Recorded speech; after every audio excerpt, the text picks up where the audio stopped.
20, verse 13. I will read it. You will probably be able to remember it after this point, but I'll read it a few times as we go through our sermon as well. Exodus 20, verse 13. This is the Lord speaking to the people of Israel. They've been gathered at Mount Sinai. God is beginning to give his law to the people of Israel, instructing them how they are to live with one another. And the Ten Commandments are kind of this encapsulated summation of everything that is involved in living a life of godliness with one another. And today we come to verse 13, the sixth commandment. Exodus 13. You shall not murder. This is God's word for us this morning.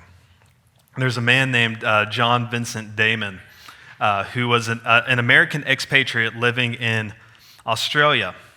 He'd been married for 25 years. He had a fantastic relationship with his wife and his wife's family and even his wife's children from a previous marriage. He was just considered a great stepfather, a loving person, a good worker, just mild-mannered and kind. And then he died in 2010, and his family just simply knew him as John, the man who had been a blessing to them for years and years. But just recently, it was discovered that this man, John Vincent Damon, his name was not actually John Vincent Damon. Through DNA testing and some investigation by the FBI, they discovered that this man was actually William Leslie Arnold, who as a teen in Nebraska murdered his parents, buried them in the backyard after not letting him take the family car to the movies.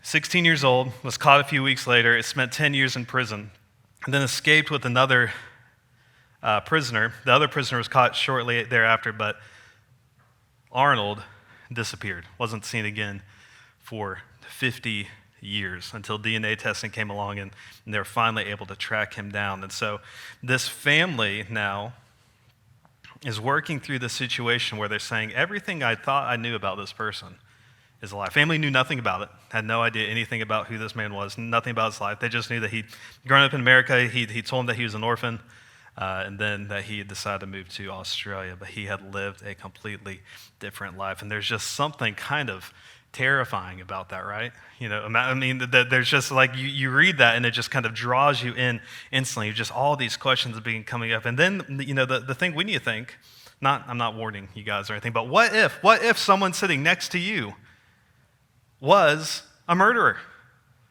What if the person directly to your left, directly to your right, what if everything you knew about them was actually false? You see, murderers, when we hear the commandment, do not murder, and we think of someone who is a murderer, someone who has murdered someone, usually that kind of falls in two categories for us. That's someone who's safely tucked away in prison and we don't have to worry about, and that's kind of their thing. Or it's kind of like the boogeyman, right? There are murderers out there, right? So make sure you lock your doors and all that sort of thing. But what if there was someone among us guilty of this crime? The way that the Bible speaks actually suggests that might be the case. The way that the Bible speaks, it doesn't put murder off in this separate category. You know, even the way we talk about it, right? If you've ever been, you've gotten called out for something or something went wrong, you may have said the phrase, well, at least I didn't, murder someone. At least I didn't do that, right? That's kind of its own separate thing. We haven't gotten to that point yet, so we might more or less be fine. But the Bible doesn't separate that. That just kind of sticks it right here. It's number 6, doesn't occupy any particularly special point within this list of commandments. It's just there. And what the Bible goes on to say is that what this commandment is encapsulating, what it's telling us is that we are actually more guilty than we might care. We are more complicit. We are more involved in the basic motivations of this commandments violation than we might care to admit. So what we're going to be doing as we look at this commandment, one, we're going to be kind of seeing a bit of what this commandment is actually telling us. It's going to help us to understand how do we actually take seriously sin in our lives? How do we approach all sin seriously? How do we relate to one another when we are honest with each other? And also we're going to be doing a little bit of some kind of criminal psychology here, saying what is it that makes this happen? And how do we relate to that more than we want to be honest about? So we're going to move through this in kind of 4 parts. We're going to talk about the crime of murder. We're going to talk about the causes, the things that bring it about, some common experiences of it, and then we're going to talk about the cure. What is the cure for murderous hearts? So let's go ahead and begin. Number 1, the crime. Exodus 20, verse 13. Let me read it again. You shall not murder. You shall not murder. Now, if you have an older translation, it might say something like, you shall not kill, right? And so we've heard that before. Why does this one say murder? Why are we using the word murder here in particular? What people are trying to kind of note as they use this language is that there seems to be the ending of life in the Bible and in the Old Testament that seems to be approved of, right? God happens to send Israel to kill lots of people. Lots of people die, and so it doesn't seem like those things are presented negatively, and so there seems to be some kind of category that we need to be able to explore. There seems to be legitimate uses of deadly force that the Bible clears us of and does not put in the same category as this commandment, do not murder. Also, this particular word in the Hebrew, it's never used in the Old Testament to talk about someone who dies in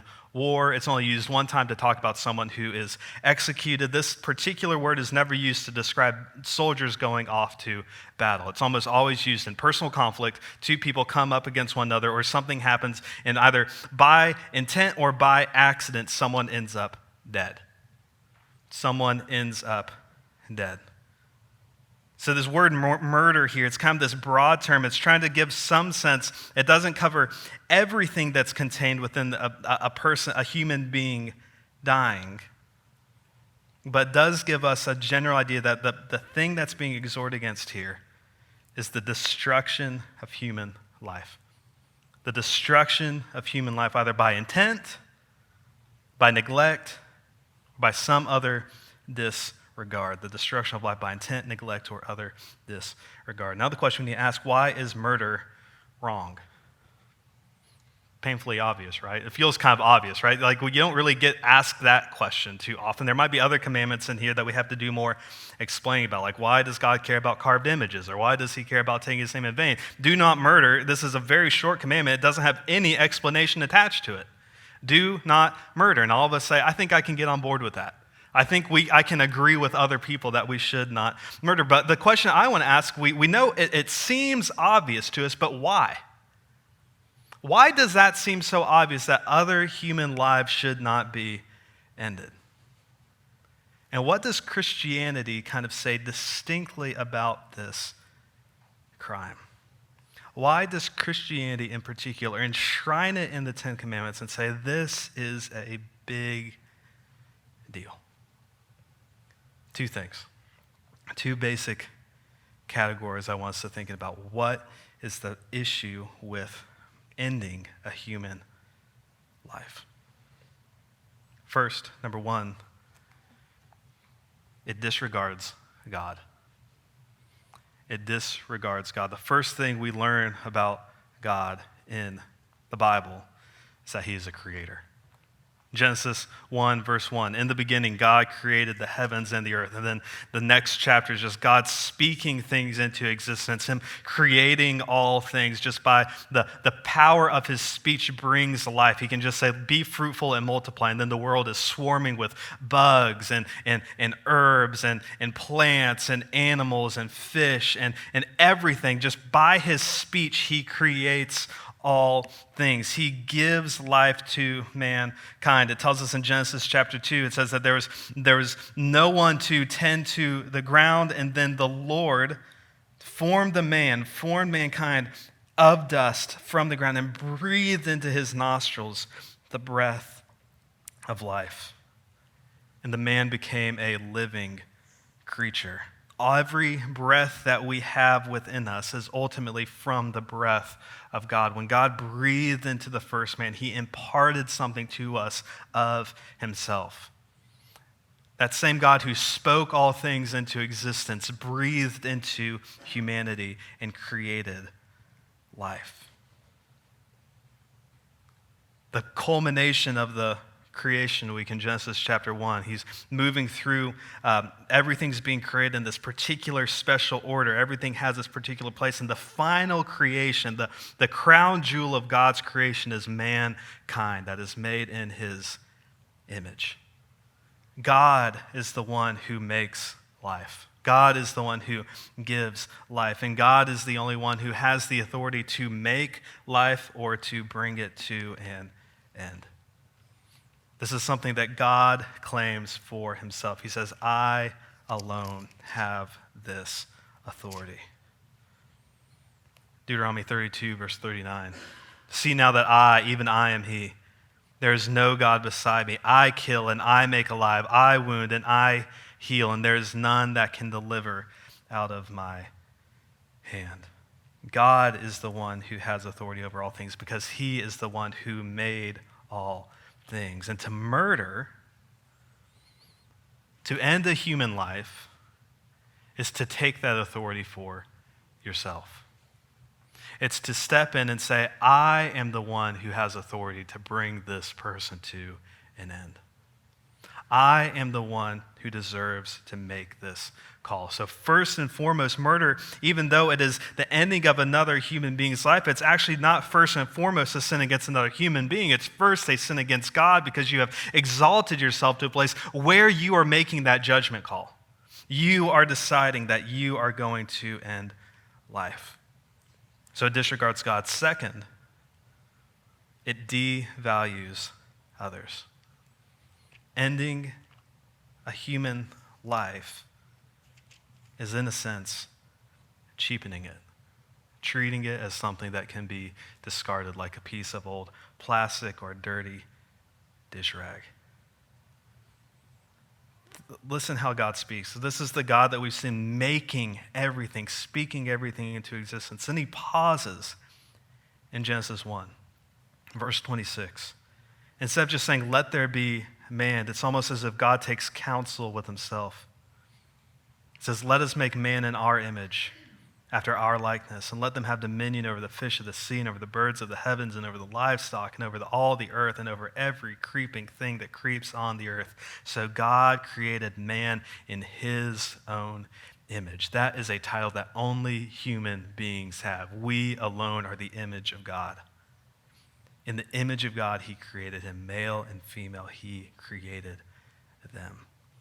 We are walking pictures of God. That is the way that we were created to be. The way that human beings were made was so that we would showcase what God is like. And that helps us understand, one, the severity of what sin is. We're showing a false picture of who God is. It helps us understand, in particular, the sin of murder. To murder a human being is essentially, it's the equivalent of burning an effigy of God. It's looking at something that was made to reflect God and trampling it beneath your feet. It devalues others. It fails to realize the miracle that exists when you're looking at a human being. Instead, sees them as an obstacle to be overcome. And this is what helps us understand why the Bible then seems to authorize the authority to take life in certain circumstances. Right? It's the value of life that the Bible and Paul used to justify governments being able to execute force. It's the very value of life that gives mankind the prerogative to end it in certain cases. Listen to this is in Genesis chapter 9. This is after the flood has happened. Noah has been rescued, and God's making a new covenant with the remaining survivor. And he says, for your lifeblood, I'll require a reckoning. From every beast, I'll require it, and from man. So if something spills a human being's blood, I will require blood in return. From his fellow man, I will require a reckoning for the life of man. Verse 6, whoever sheds the blood of man, by man shall his blood be shed. For God made man in his own image. God made man in his own image. Human beings are amazingly beautiful creations. The intricacy with which our muscles and our joints and our organs and our bodies work together, the fact that we just testify to the glory of God just by the way in which we have been made. And so what this helps us understand, what I want us to feel here, the weight of this, is even if you're not a pacifist, and you're not saying that all violence is off the table, or even if you want to still carve out a category for deadly force being used in different situations, at the very least, this should give you a bit of a pause. The ending of any life is the destruction of someone made in God's image. The ending of life is the destruction of God's image. So murder is a problem because it disregards God and it devalues others. But with that in mind, what is it that makes this then a temptation for human beings? Why then do human beings kill each other? And this is even a temptation for us because you hear that and you say, that sounds really bad. I'm glad I'm never going to murder someone. Why should we be concerned about this? It brings us to our second point. So we've seen the crime of murder, the stakes that are at play here with ending another life. 2, I want us to see the cause this morning, the cause. What causes people to murder others? One thing that's interesting to think about is that the first death recorded in the Bible of a human being is murder. The story of Cain and Abel, immediately after Adam and Eve are expelled from the garden, they eat of the fruit. Death comes into the world. Everything is not as it ought to be. All human relationships are broken. Our relationship with the created order is broken. And then Eve has 2 children. She has Cain and she has Abel. And Cain and Abel decide to bring sacrifices to the Lord. Cain brings produce from the ground. He brings things from the earth. Abel brings a sheep, offers that. Abel is accepted by faith. Cain is rejected, and Cain becomes jealous of Abel. And so then the Lord speaks to him, and he says, why are you angry, and why is your face fallen? If you do well, will you not be accepted? And if you do not do well, sin is crouching at the door. Its desire is contrary to you, but you must rule over it. You must rule is that same language that was used for human beings back in the beginning of Genesis.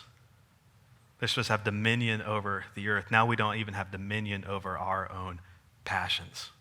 We don't have dominion over our own impulses. We don't have dominion over our own hearts. And all of this is because we have listened to a deceiver. We've listened to the serpent. We as human beings have been separated from this God who's made us in his image. And instead, we have listened to the devil. John 8, and the Lord Jesus is speaking to the Pharisees, and he's having Pharisees who they're saying, we have Abraham as our father. Whose father is yours?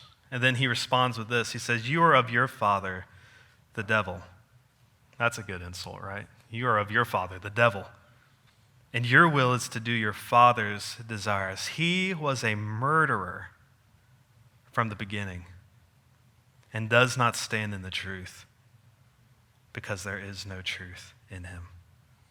When he lies, he speaks out of his own character, for he is a liar and the father of lies. We're told from the beginning that there is an outside force compelling us to listen to his voice and join in with destroying life. Sin is essentially an anti-life action. All sin is working against our well-being as human beings. Murder is just one particular instantiation of that. And so when Cain goes and murders his brother, He's listening to the sin that is creeping up within his heart, but it's his jealousy that is motivating him to do so. Later on in the Bible, when David, the righteous king, is left behind when all the kings are supposed to go out to war, and he's looking down and he sees Bathsheba upon the rooftop bathing, he decides to take her as his own. In order to justify and to hide his sin, he actually ends up murdering her righteous husband Uriah. He puts him to death. Why? Not because he was deserving of death, but because David had the capability to try to hide his sin. So David's lusts, his passions, give way to murder. Abimelech in the book of Judges, and king after king after king after king, they bring about death and destruction and murder of their own family members, murder of innocent people, murder of the poor, simply because, why? Because they are proud and they're trying to make a name for themselves, because they are greedy and they want something that other people have. And what we are being told again and again and again throughout Scripture is that we human beings have this problem now where we are given over to looking at others as obstacles instead of as objects of God's grace. We see other human beings as obstacles to our desires, and eventually that gives way to ending life. But there are plenty of things that can happen before that. The same basic heart motivation exists within all of us. We are all given to jealousy. We are all given to passion and lust. We're all given to pride and greed and envy and bitterness and frustration and anger and wrath. And that then is why Jesus can speak in the Sermon on the Mount. He can say, "You have heard that it was said to those of old," Matthew 5:21, "You shall not murder, and whoever murders will be liable to judgment." We're all in agreement with that. But I say to you that everyone who is angry with his brother will be liable to judgment. Whoever insults his brother will be liable to the council. Whoever says, "You fool," will be liable to the hell of fire. Why does Jesus speak in this way? Because he's saying it's the same thing. It may have not manifested itself in its fullness yet, but the heart has done the same thing already. The heart is already guilty. And even though you may not pull a trigger or pull a knife or end a life intentionally yourself, we all have the capability of wielding the powers of death, wielding our own strength against one another in an attempt to preserve our own lives, in an attempt to preserve our own comforts, in an attempt to accomplish our own ends. That's why James, the brother of Jesus, later on is writing to a church that just seems to have conflict after conflict after conflict. In James chapter 4, he says, "What is it that causes quarrels and what causes fights among you? Is it not this, that your passions are at war within you? You desire and you do not have, so you murder. You covet and cannot obtain, so you fight and quarrel. You do not have because you do not ask. You ask and do not receive because you ask wrongly to spend it on your passions." James is saying, when you are a friend with the world, it sets you at odds with one another. That's why Paul can write in the book of Titus and say that all of us spent our lives hating God and hating one another. We as human beings have learned that we can either criticize, attack, provoke, dismiss, anything we can do to try to keep ourselves safe at the cost of other human beings. Because everyone else is doing it, we need to do it too. We're not suckers. We want to be safe. And this is why nothing less than perfect love will do for our relationships with one another.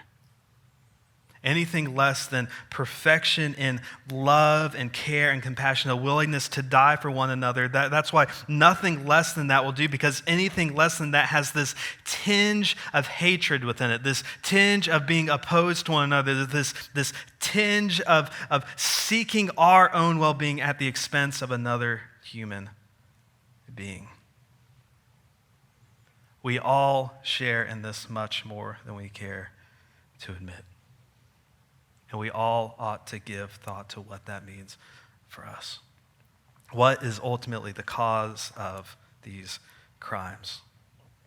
It's not society, It's not something outside of you. Even though all of those things play a factor in it, even though all of those things can influence and shape us, ultimately it is our hearts responding to a broken world that produces this within us. So what then does that look like for us today? This brings us to our third point. We've seen the crime, we've seen the cause. Third, I want to see the common examples, some things that we see happening in our world. How are these dynamics at play in our lives today? I'm just going to give us kind of a list of a few things. One, we as a society have made space, have made allowance for the elimination of life. We have made space in our world for the elimination of human beings' lives. There's been, I'm not sure how much you've seen, but there's been a lot of press coverage over the past few months as Canada has moved toward approving in an unprecedented way the practice of physician-assisted suicide, where we now have the capabilities where physicians can help explain, they can provide medication, they can show essentially a way for a person to end their own life by the counsel and support of other human beings. Other human beings come alongside and say, this is the way that you can do it painlessly. We can provide this for you. You just simply have to take the dose. Being targeted, being the people who suffer from this are particularly those who have terminal illnesses, but also those who have disabilities, those who have life-altering conditions, those who, either through families or through wider cultural pressures, are being told that you are putting a burden upon the system. It would be better if you were gone. The elderly and the sick are being told that your life, now that it's costing us, is not worth having, and maybe you should consider ending it. The elderly and the sick. And yet, on the same end, on the other side of the spectrum, abortion continues to be a major crime, a major driving force within our culture and within American politics. And before we talk about all the ins and outs of that and the politics of it, just the basic thing I just want to acknowledge is that we just have to acknowledge the facts that those who predominantly experience this action are predominantly those with disabilities, those who are told that they're going to have special needs or mental, physical, emotional disabilities with their lives. Iceland a few years ago put out something where they said, we have eliminated Down syndrome in our country. What does that mean? That the abortion rate had gone up to 99% for those who had been diagnosed with Down syndrome. So they say, we fixed Down syndrome. What does that mean? We've ended every life that has it. And not only that, those with disabilities are those families who are poor. Those who are minorities, those who are told you just simply, who just feel, I cannot possibly afford to care for this. And our society as a whole has convinced them that that is the best case. The best thing for them to do is to end the life that is within their womb. All under the name of efficiency, of economic stability, of protection against the uncertainties of life. But the thing you have to ask yourself in all of these cases, whether it's someone who is old, whether it's someone who has to be fed by another person, whether it's someone who is incapable of forming coherent thoughts, of someone who's unable to live outside of a womb on their own, is it a life? Is it a life? Is it someone made in the image of God? Whether or not they're able to sustain themselves does not change whether or not they are a human being. And they deserve care. We make space for the elimination of life. And even the euphemisms that we use around this communicate something of the fact that we take it much less seriously than we ought. Number two, we suspect, we assume, and we stereotype others. I'm not sure we ever thought about that as a category of murder. But what is it actually that happens? You know, we like to say racism isn't that big of an issue. Maybe some of us would like to say that we don't know racists, that we don't know things like this or that. But the thing is, sometimes we have this image in our mind that a racist is just someone who just went around just saying, well, I just hate black people just because they're black, and I just despise that. But the thing is, you have to remember, what was the language that is always used to justify those things in the first place? It would talk about values, it would talk about not wanting to change the neighborhood, it would talk about the culture shifting, and we want to make sure that we're protecting our children. We want to make sure that we're keeping them safe. And so the excuse that was used over and over and over again for killing young black men was ultimately, they looked at my daughter funny, they looked at my wife funny. Regardless of whether that could be proven or not, they would be murdered before a court could even try the case. And we stereotype, we assume, we suspect things when we see someone on the outside, and what we're automatically beginning to do is justify in our hearts feelings we have toward that person. And that is in the same category. Is it a life? Is it a life? Is it a human being? That is the question we have to ask again and again and again and again. And if we cannot give an answer for that, then we are not ready to act. So who are those people in your eyes? It could be racial, it could be economic, it could be political. Who are those people in your eyes that when you see them doing something, you think, well, it's because those people are like this? Liberals always do this. Rich people always do this. Homeless people always do this. That's just the way they are. Who in your mind do you think that way about? You are thinking murderous thoughts, and you must put those to death. Because what you're ultimately doing when we assume motives, whether with one another or with a people group outside of us, is that we're slowly giving justification to ourselves for whatever happens, they deserve it. Same thing happens in our marriages. That's our third thing. We justify our anger, don't we? Most of arguments in marriage, in my personal experience, you're angry about something and then you feel very justified about it. Why are you acting this way? Because you did this. If you hadn't done that, then I would not have said this. If this had not happened, I wouldn't have done that. And we always feel righteous when we're angry.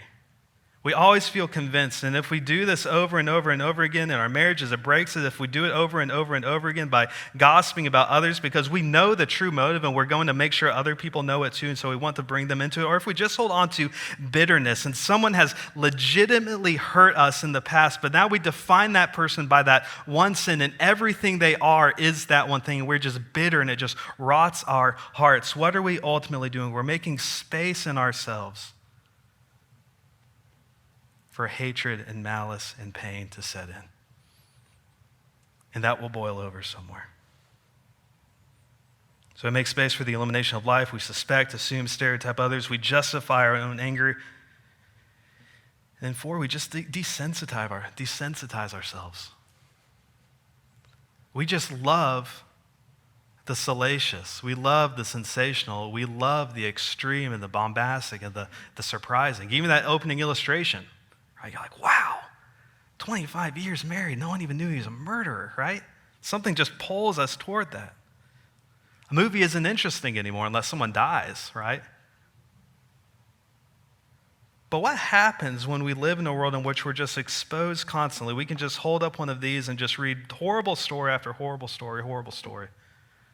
Or we can read about we can read about this person who's done this foolish thing, or this person who's done this silly thing, or this and that, and over and over and over again. What that's ultimately doing is just slowly desensitizing us to seeing the people who are on the other side of those screens as humans. Making it a light thing, making it something to laugh at, making it something to be scoffed at, making it something not to take seriously, some way in which we can dismiss the words of C.S. Lewis when he's speaking. He says, you have never met a mere mortal. Every human being you encounter is moving in one of two directions, either toward glory or toward horror. But when we trivialize our lives, what are we doing? And just ultimately become so desensitized that we ultimately end up just simply not having other human beings as our highest good. other things sit outside of us, and we say those things are valuable. Whether we actually verbalize it or not, other people take a back seat. Many of you probably remember the genocide in Rwanda a number of years ago. In 100 days, 800,000 people were murdered because of their ethnicity. Just chaos for 100 days. And there's just a poor response just from the national, just the worldwide scene. They're just kind of looking in and watching this happen. I was reading the summary of this book a few days ago, kind of a report on how did this happen? What ended up going on? There's a team that was sent in by the UN to assess this, and they provide all their information. This is the last sentence in their report, looking at the situation. They knew it was brewing. They knew it was coming, and they ultimately said, it's not time for us to step in. Listen to this. We will recommend to our government not to intervene, as the risks are high, and all that is here are humans. All that is here are humans. There's no resources. There's nothing for us to benefit from. It's not going to hurt any of us outside of it. They can deal with their own problems. All that is here are humans. Every interaction you have with another human being either enriches your appreciation of what a human being is, or it dilutes your appreciation until you end up saying things like that.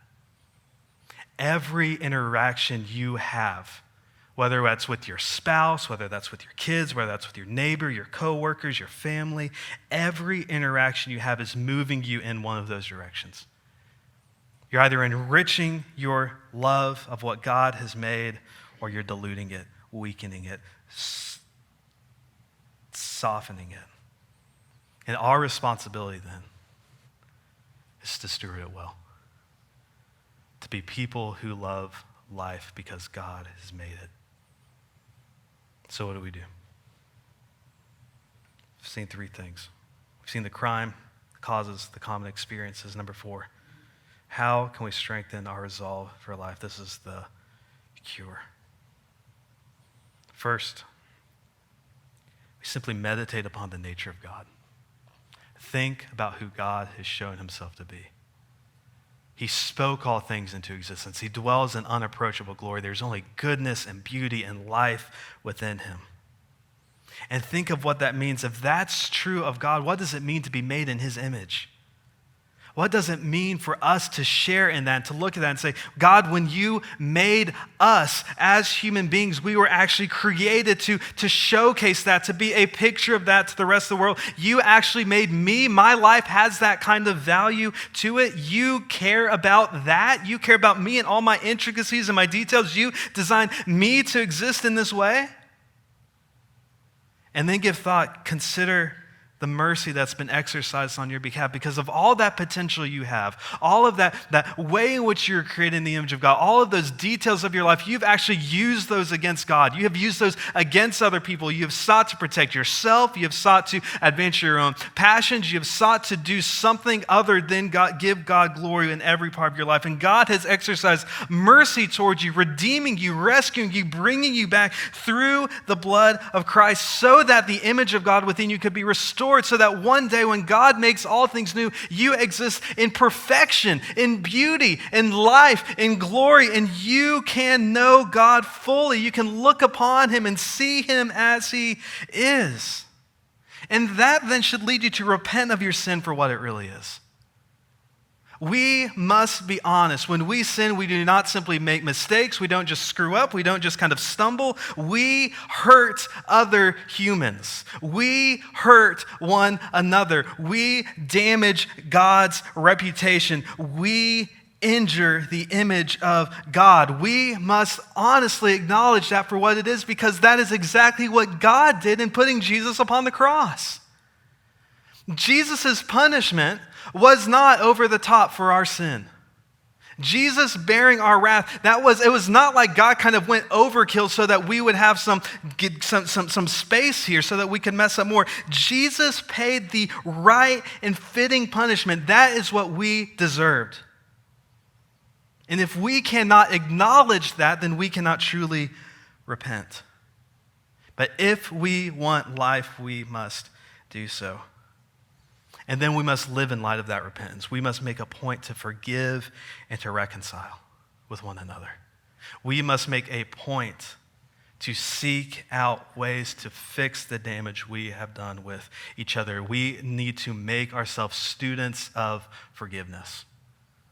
Because forgiveness is not a simple thing. Saying all of this does not then mean that you can just go out and make everything better this afternoon and then you'll be fine. This is hard and difficult, but we must give ourselves over to the art of turning the other cheek. And the best place for you to do that is within this body. The church, the place where God has brought peace between us and with God, is the training ground for peace.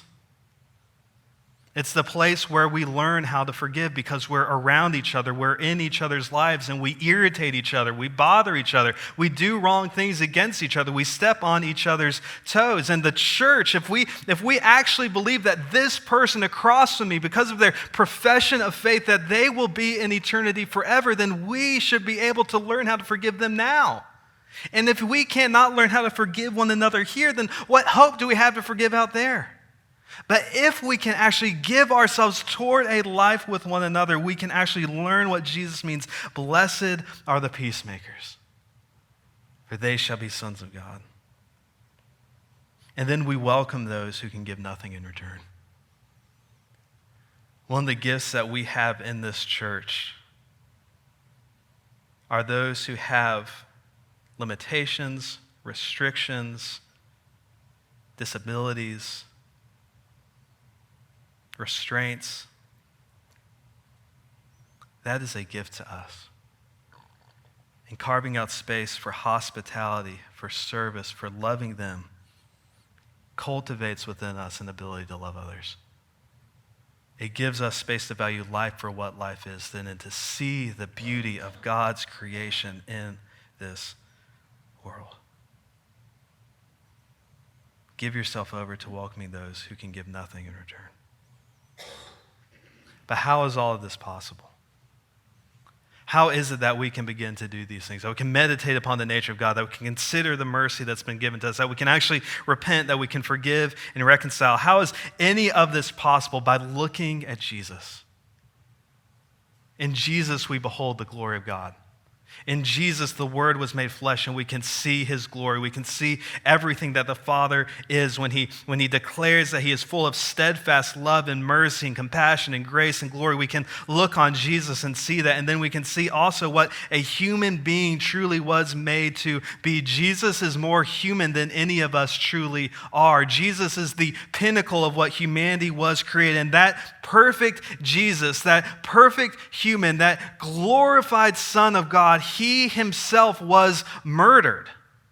He Himself was put to death wrongly when people took authority that was not theirs and nailed Him to a cross and killed Him.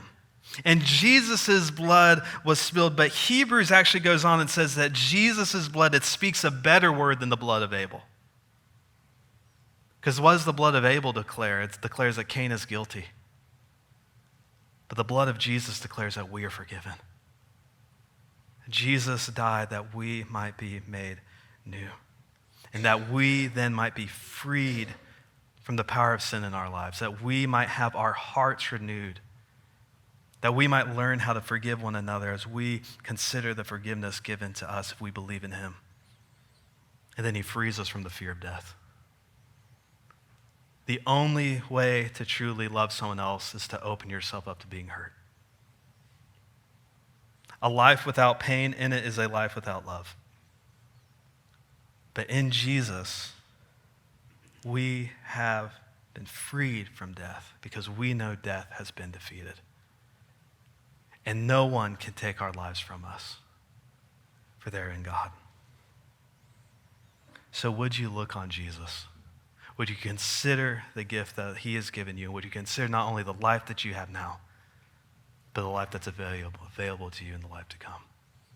If that's something you need to speak more about, that's something that you want to explore and give thought to, then please find me after the service, reach out to me during the week, but do not leave here today without asking the question, what does it mean for me to have the life of God within me? And let us celebrate what has been done for us with that life.